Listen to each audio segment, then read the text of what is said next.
Si tu descends dans le sud de la MRC de l'Érable, vers Saint-Ferdinand d'Halifax, tu vas voir des éoliennes au sommet des montagnes. Puis tu vas aussi voir des pancartes de protestation sur le bord de la route. Non aux éoliennes. Les éoliennes, c'est dangereux. Pas dans ma cour. Zone sinistrée. Mais tu vas aussi voir des affiches qui disent de ne pas aller dans la forêt, de ne pas descendre de voiture, de ne pas être dehors à la tombée de la nuit. C'est en rapport avec les éoliennes. En tout cas, par la bande. Faut que tu saches que ces montagnes-là font partie des Appalaches. Si tu connais pas ça, c'est une chaîne de montagnes qui s'étend de l'est des États-Unis jusqu'en Gaspésie. Puis il y a plein de rumeurs dans le Maine, au Vermont, sur les créatures qui habitent dans ces montagnes-là. Tous les gens qui habitent là-bas se font dire d'éviter d'être dehors quand le soleil se couche. Ceux qui font du camping ou de la randonnée dans ces montagnes-là doivent rester dans les sentiers balisés. Idéalement, pas être là la nuit. Il y a plein d'histoires sordides qui viennent de là-bas. Des légendes qui parlent des changeurs de peau. C'est des animaux vraiment bizarres qui peuvent changer d'apparence. Je te donne un exemple.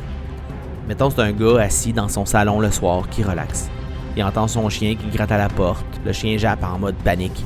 Fait que le gars se dépêche d'aller y ouvrir parce qu'il sait que dehors c'est plein de dangers.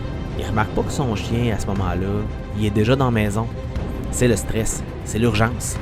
Quand il va ouvrir la porte, il va entendre un étrange sifflement. C'est que les créatures qui vivent dans les montagnes sont là, tout près.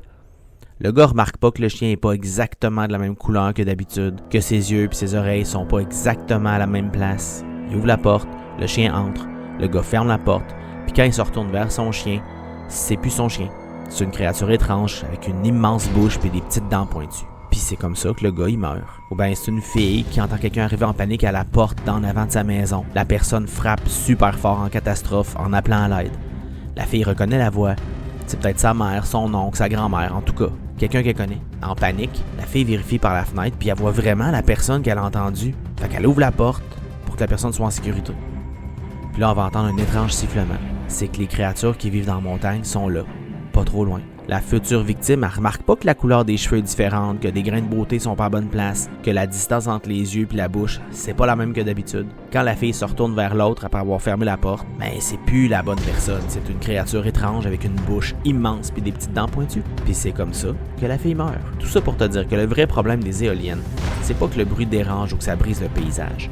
Le vrai problème, c'est que le sifflement est pareil comme celui des créatures qui habitent dans les Appalaches.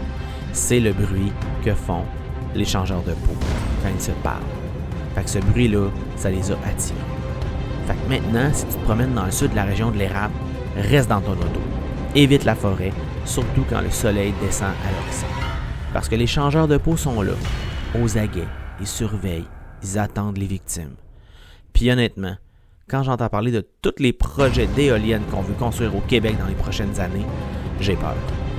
J'ai peur parce que les changeurs de peau vont être aussi attirés par les sifflements.